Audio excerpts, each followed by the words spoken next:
Arụkwọ nwa lewedala na nwata nwokorobịa nọ n'ọhụ nganga a, aha ya wụ Ikenna.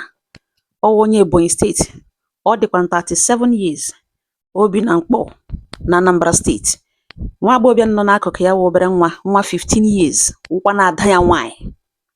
Gara aga gwaga nwata ike ibe ya, obere nwa ibe ya, nwa agba nta obere nwa ibe ya, na ihe mpa ya na-ara ya n'abalị wụ katangwuri, na ọ na-egwu ya ihe na-adịghị good. Na ya na-akọbe chije n'abalị mpa ya dade. Nwatakịrị okogere tie ga kore mpa ke ha agaghị eme ndị vigilante arrange. A ga-apụkete jụọ sị na nwa agbọghọbịa na ọwụ onye to him, ya sọ ọwa ada ya nwaanyị.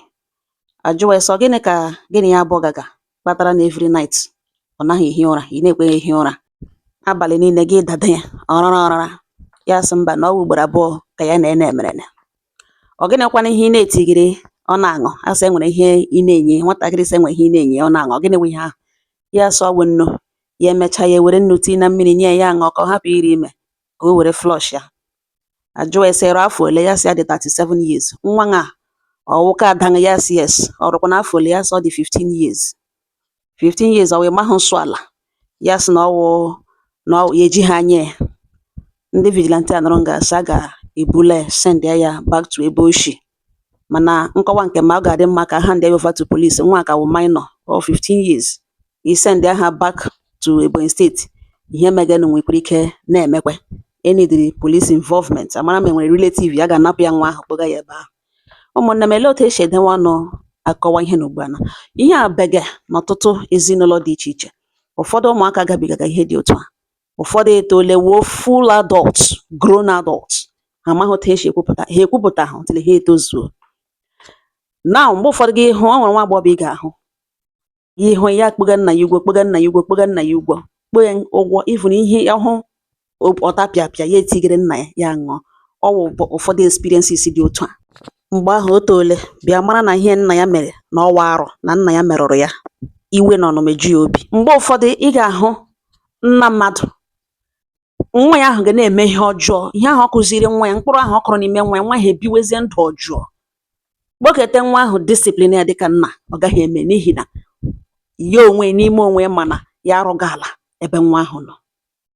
Ọzọ dị ka ibe ya wee wụrụ nwa mgbe a nwere ike topụta echi. Ụfọdụ ndị na-ekwupụta nke a, onye nke a kwupụtara, Chineke ga-alụrụ ya by God's grace. Ụwa nọ na ntị anọ na agbara nọ na mmadụ anọ na Jehova ga-alụrụ ya.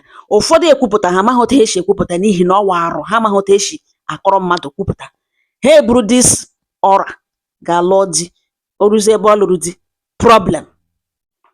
Di ya enwe problem na biznes ya.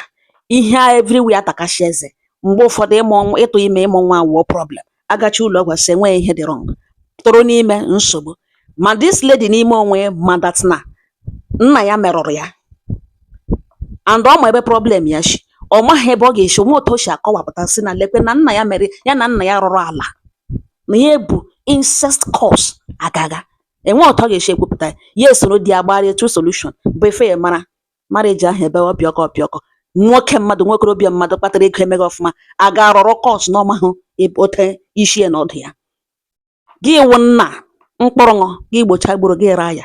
Mkpụrụṅụ nwa ị mụrụ gị tọọ ọnụ na ihe ụmụ nwaanyị ihe garikarịka ma ndị ka isi ekpe ma ndị ga-ivu na imecha gị ha nwa ga-asị nọ thank you na ihe natara ha. Gị hụcha ha enwe eke bara anya awụ nwa ṅụ ọbara ṅụ, ịnụghị ushi ọbara ṅụ, ịnụghị ushi aghụrị ṅụ, ịnụghị ushi onwe ṅụ. Gị erịa nwa ṅụ elu tụtụrụ nwa ṅụ merụọ ya. Tomorrow gị pụta digara ka ya di kpere nwa ị merụrụ emerụ were kpeghe nwoke ibe ṅụ, ya agaghị alụrụ. Echi ọ ga-anwụ, ya ga-anwụ kasakwa oyi, nwa nwa ụsụkwụrụkwụ nwụkasa. Arụ wa arụ.